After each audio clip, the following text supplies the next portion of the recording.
Under your GP practice services, select the type of service you would like to book. For example, general GP appointment, telephone appointment, etc. You can filter appointments by specific clinician, gender, or language.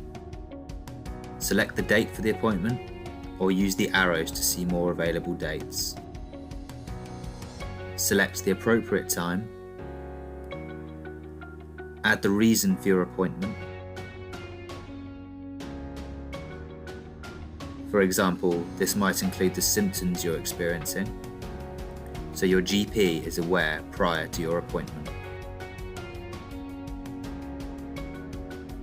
Select Book Appointment. The appointment has been booked. You can then choose to print, export, or add the appointment to your calendar.